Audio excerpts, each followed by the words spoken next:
Amis fermiers, amis fermières, bonjour, bienvenue à la ferme, bienvenue sur Cocotte TV. Aujourd'hui je vous présente un clavier qui nous provient de Mad Catz. Donc Mad Catz c'est la filiale gaming clavier souris de SciTech. Il s'agit du Strike.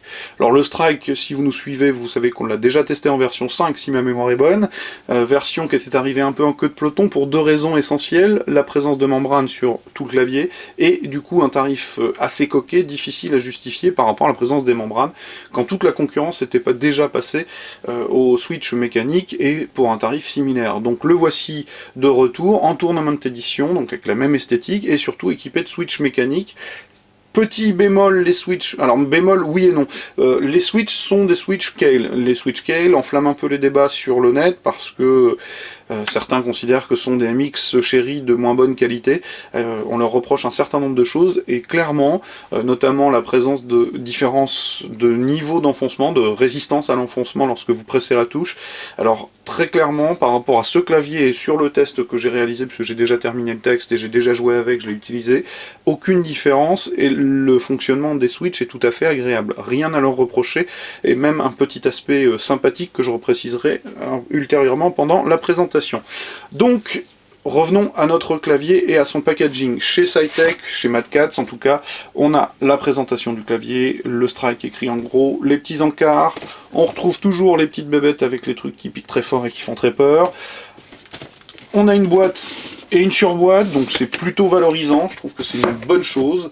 Au niveau du guide de l'utilisateur, eh bien c'est pas quelque chose que vous perdrez tout de suite, puisque c'est un énorme carton qui vous explique à peu près comment gérer tout ça, que je vais mettre donc de côté. On a aussi des petits autocollants et les clauses de garantie.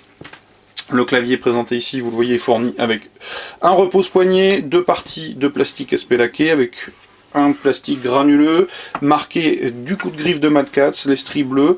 Comme vous le voyez, c'est un clavier à l'esthétique très marquée, physiquement, une séparation physique pardon, entre le pavé numérique et les flèches et les touches alphanumériques, ce que je trouve assez réussi, tout en ligne biaise. Il y a vraiment un travail esthétique que j'apprécie. Sur le repose-poignet, nous avons les petits patins de caoutchouc pour la stabilité et vous l'aurez remarqué, les pattes sont de taille raisonnable, donc elles devraient être un peu plus solides que ce qu'on peut voir ailleurs. Le clavier en lui-même, bien je vous l'ai dit, on le connaît, hein, une esthétique marquée mais plaisante à mon sens, ça n'engagera que moi.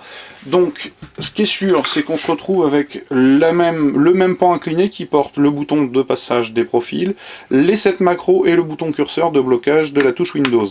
Alors le défaut immédiat, et je le dis de suite, par rapport à ces macros, c'est qu'elles sont assez loin. Quand vous jouez ici, allez les activer, ça demande clairement d'arrêter de se déplacer. Et deuxième petite chose, elles sont un peu petites, si vous avez des gros doigts, elles sont pas forcément particulièrement bien identifiables. Donc pour ce qui est des touches, pas de remarques particulières, profil haut normal. Le marquage est assez sympathique, je le trouve réussi, plus que le marquage Razer. La barre espace, vous le voyez, elle bénéficie d'un traitement assez particulier avec une sorte de casquette. Avec les switches mécaniques, le petit défaut, c'est que si vous venez taper ici, le switch travaille de manière un petit peu désaxée, donc il est plus difficile de l'enfoncer que si on est bien dessus. La résistance n'est pas la même, mais ça vient pas du switch, ça vient de la conception de la barre espace. Donc une strie bleue. On va retrouver ici deux petites lumières qui vont permettre de gérer les trois zones, mais ça je vais y revenir. On retrouve la touche de fonction ici qui va permettre de commander en partie les fonctions multimédia situées sur les touches F5 à F10. Donc on retrouve classiquement morceau précédent, lecture pause, morceau suivant, coupure du volume, plus moins pour le volume. F11, F12, deux nouvelles touches avec de la lumière, puisqu'elles permettront de gérer la deuxième partie la deuxième zone de rétroéclairage, pardon. Et on trouve ici les flèches accompagnées de nouvelles macros et à nouveau des touches de gestion de la troisième zone de rétroéclairage. Alors ces touches de macros sont très bien placées quand on joue côté flèche. Elles sont un petit peu plus gênantes, en tout cas elles demandent un petit temps d'adaptation quand on est en bureautique, parce que quand on veut déplacer le curseur, très souvent on attrape la touche C4, il se passe rien. C'est juste un coup à prendre, c'est pas bien méchant. Le pavé numérique, le strike.te, les diodes d'information, un revêtement soft touch avec une très bonne finition, rien à dire. En dessous, on va retrouver la plaque châssis, des pavés de caoutchouc, les pattes avec des axes métalliques, pattes assez solides, elles ne risquent pas de casser comme certaines petites pattes en plastique. Le seul défaut de finition il est ici, Alors vraiment, je tatillonne, hein. La partie châssis n'est pas parfaitement ajustée par rapport à la partie supérieure. Mais rien de bien méchant. Le câble, par contre, simple câble caoutchouc qui intègre donc le clavier sur la partie la plus haute. Voilà. Au niveau du rétroéclairage, je vais couper la lumière, justement, je recentre, excusez-moi, voilà. De façon à ce que vous puissiez voir. Donc avec la touche de fonction, on va pouvoir gérer la première zone, qui est la zone ZSQD. La deuxième zone qui est le reste du clavier sans les flèches. Et la troisième zone, donc les flèches qu'on peut évidemment gérer. Les zones sont gérables individuellement, hein, vous voyez, éteint, intensité maximale, intensité numéro 3, donc il y a 4 niveaux d'intensité plus extinction totale. Donc quelque chose de plutôt pas mal. Au niveau des switches, bien, je vais vous les présenter tout de suite.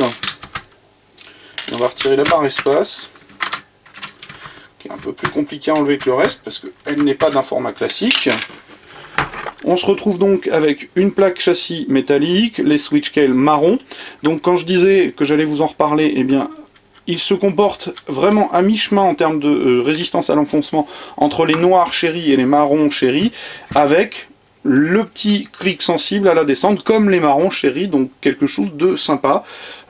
Pas forcément trop dur, pas forcément trop souple non plus, beaucoup moins exigeant que des rouges par exemple, parce que là si vous tapez, ben, c'est pas parce que vous effleurez la touche qu'elle descend en même temps, donc plutôt des switches agréables à utiliser. Comme je le disais, pas de sensation particulière au niveau de leur qualité, là sur ce clavier ça marche très bien. Effet intéressant au niveau du bruit, il n'est pas trop mal géré, pas de bruit de ressort, comme on peut avoir parfois sur les double shot. Donc plutôt pas mal. Au final, un clavier dont la finition, je le disais, est bonne, à part un petit défaut ici. Un tarif, somme toute, raisonnable, 149 €, 149 € affiché, mais on le trouve déjà en 139 €, pardon. Ce qui fait qu'il est en face du Black Widow, qui a aussi des scales, qu'il est en face de tout un tas de claviers parfois plus cher, parfois un peu moins cher, mais en tout état de cause qui n'ont pas la même esthétique. Celui-là est assez complet, le soft que j'ai testé aussi est très intuitif et très facile, ce qui est plutôt un bon point, et il permet de faire à peu près tout ce qu'on veut avec ce clavier. Alors au niveau technique, je vous l'ai dit, quel marron, le NK Roller se limite à 30 touches, qui est plutôt pas mal. Là, je cherche le nombre de 50 millions d'activations garanties, comme sur les MX Cherry, et je pense que j'ai à peu près fait le tour. Pour le reste, je vous inviterai à venir lire le test écrit. En tout état de cause, je trouve qu'il est plutôt réussi. Maintenant, je le répète, la pertinence du choix qu'elle reste posée, c'est assez compliqué d'y répondre. Il peut y avoir de bonnes raisons, notamment la question des disponibilités des Switch MX Cherry qui sont pas forcément toujours bien dispo. Ça, c'est un peu le souci, donc les fabricants doivent aussi pouvoir travailler. Ça explique peut-être en partie. Si c'est pour des raisons de baisser la qualité, ça sera forcément une mauvaise raison, mais en tout état de cause, sur ce clavier-là et sur ce test-là, moi, j'ai pas senti de choses particulières avec ces Switch. Ils sont même plutôt agréables. J'étais agréablement surpris par rapport au Black Widow par exemple. L'hyper réponse était beaucoup plus complexe à gérer et on se posait la question de savoir si c'était les Switch ou l'hyper réponse. Aujourd'hui, je vous réponds, c'est l'hyper réponse qui apportait un fonctionnement un peu complexe et pas les Switch. Donc il s'agissait du Mad Catz Strike Tournament Edition sur Cocotte TV. Comme je le disais, je vous invite à venir lire le test écrit. Je vous souhaite comme d'habitude une très bonne journée et je vous dis au revoir et à bientôt.